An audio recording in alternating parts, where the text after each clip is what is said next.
What's up guys, this is iTweaks here, and today I'm going to be showing you the top tricks for your Apple Watch. So let's go ahead and get started. So the first one I want to talk about is how to rearrange the app icons on your Apple Watch. So you're actually going to be doing this on your iPhone. So just tap on the Apple Watch app. We're going to be in this a lot for this video. And you can see if we just tap on the app layout that we can actually change the layout right here. So all we need to do is just tap and hold on an icon, and then we can drag it to wherever we'd like. So if we wanted to rearrange these, in a more linear fashion, and we can do so just like that. So that's really all you have to do, and it syncs directly to your Apple Watch. So once you actually let that load there for a second, you can see that if we go to our home screen here, you'll see that our layout has changed, just as we changed it in the app layout. Now, activating Do Not Disturb on your iPhone and your watch is actually really simple. See, all you have to do is just swipe up here and make sure that Do Not Disturb is enabled on your iPhone. And then what you want to do is tap on Do Not Disturb in your Apple Watch app and then make sure that that says Mirror iPhone. So you can see right here that we actually have that moon crescent on our watch showing us that Do Not Disturb is enabled. So if you guys want to adjust your text size, then you can actually do that right here within the application as well. So if we go right down here to brightness and text size, you can see that we can change the brightness of the watch, and we can also change the text size. So you can slide that all the way to the left or right, depending on if you want your text size to be bigger or smaller. Now, if we want to bold, then we can toggle that on right there. But you can see if we toggle this on, it's actually going to tell us that we will have to restart our watch. So if you want to do that, then you will have to reboot the watch, but it will take effect shortly after. So similar to the iPhone, on the Apple Watch, if you're at the bottom of a very long message, all you need to do is just tap the very top of it, and it's going to go right up to that. So this is actually in my messages application, just because I don't have a really long message right now to show you guys, but it's going to work the exact same way. So it's just nice to have. Now, if you want to skip the watch face and resume your last activity when you lift your wrist, you can see right here if we jump into our general and then we slide down here to activate on wrist raise, you can show the watch face, or you can actually resume the previous activity. So if you're in a particular application and you tap on this, when you put your device to sleep, or when it goes to sleep automatically, when you lift your wrist, it's actually going to go back to the previous activity rather than showing you the time or the watch face. Now, if you want to quickly lock your watch, you can do in two ways. Basically, you can take your device off your wrist, which is going to lock it automatically, or you can actually press and hold on this button on the side right here. Just press and hold it, and then you'll see that we have a little lock action right here. So if we slide that across, it's going to lock our device. And you can tell that it's locked by looking at the little lock icon at the top right there. So if we try to do anything, you can see that we have to enter our passcode. Now, if you guys want to check out what apps are using a lot of storage on your watch, then you can go down here to General and then slide down here to Usage. Open that up, and then this is where you're going to give you basically all the applications and how much they're using on your watch. So you can see right up here at the very top that Messages is taking up the majority of the space on my device, and we have 5.8 gigs available. So this is just going to be pretty helpful, especially if you're running low on storage. Then you're going to be able to tell what application is using that majority of the storage. Another nice thing to have here in general is the ability to turn on Handoff. So if you guys know what Handoff is, it basically allows you to start editing a document or anything on one device and then finish editing it on another. So if you want to take advantage of this feature, just make sure that you toggle on Enable Handoff for your Apple Watch.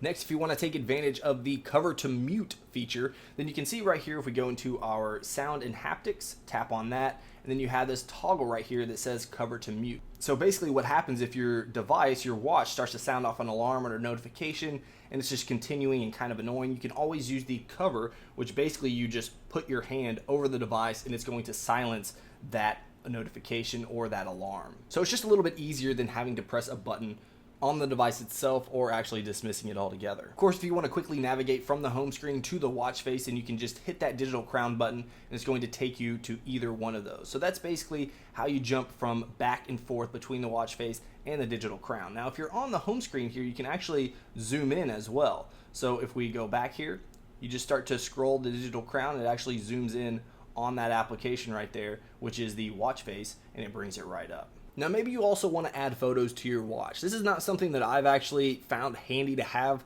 on my watch, but if you want to do so, you can by using this feature right here. So all you want to do is just set up your synced album. So what do you want synced to your watch? Do you want it to be your favorites? So you can see right here that my favorites actually don't exist. So let's go ahead and unlock this watch right here, and then we'll go to our photos, and you can see that nothing is on there. So what we're going to do is actually set up some favorite photos.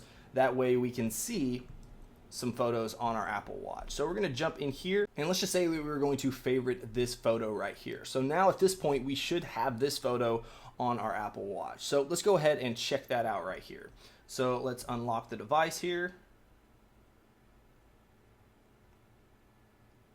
and then you can see if we scroll down to our photos, open that up, you can see that we have one photo right there, which is that one right there. So that's basically all that this does. It allows you to add photos to your Apple Watch. Now, if you want to delete an application, it's exactly the same way you would do it if you were going to do it on your iPhone. So basically, you want to get into wiggle mode just by tapping and holding. You can see that we got into wiggle mode, and then we can delete these third-party applications. So you don't have to like hit that needle point size X right there. You actually just tap on the application, and it's going to ask you, do you want to delete that particular application? So you can delete it if you want to get it off your home screen. That's all you have to do.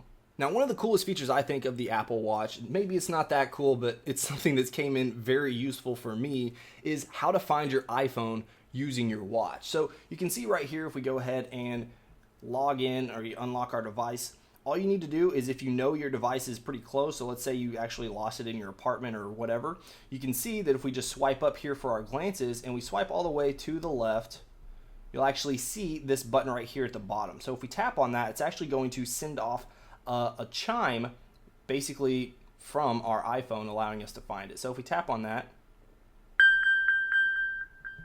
you can hear the phone back there pinging. So that's all that this does. It's just really helpful to know how to do, and if you lose your device a lot like I do, then it's something that comes in pretty handy. Now for your messages application, which is one of the applications that I use the most for my watch, you can actually set up configured custom messages responses, because you can't actually type with a keyboard on your watch. So if we go over here and we tap on messages, you can see that we can tap on default replies, and then you can add your own. So if we tapped right here, let's just say we wanted to put LOL. So then we go back, and that's saved now. So you can see that it's saved right there. So now when we go to our watch right here and we unlock it once again, you can see if we go to our messages, open that up, and we want to reply, you can see if we tap on reply that we're actually going to have an LOL in there right there. So we can just tap on LOL. So that's going to add that to your default replies. So if you want to choose a new digital touch drawing color, then you can do so after you choose a contact that you want to send to. You can tap on this right up here, and then you have all of your colors. Now if you tap and hold on a color, then this is actually going to bring up a color wheel, as you can see right there. So then you can just slide across to whatever color you want, and then once we're done, we just tap done, and that's actually going to save to our recent color palette right there, allowing us to quickly access that color for next time. Now, another really cool feature is the ability to share your location quickly using the Messages app on your Apple Watch. So you can see right here, if I wanted to send my location to this conversation or the people in this conversation, you would just force touch, and then you can see send location right there. So if I tap on that, it's actually going to send my location to that person or those people in that conversation. So just really something nice to have, especially if you know you're out on the weekend and somebody's trying to find you. This is an easy way to send that location off. So that's it for the tips and tricks for the Apple Watch. Let me know what you guys think about it in the comments below. As always, if you enjoyed this video, make sure you hit that like button. If you guys want to see more videos on everything jailbreak as well as everything Apple, make sure you subscribe. Alright guys, until next time, peace.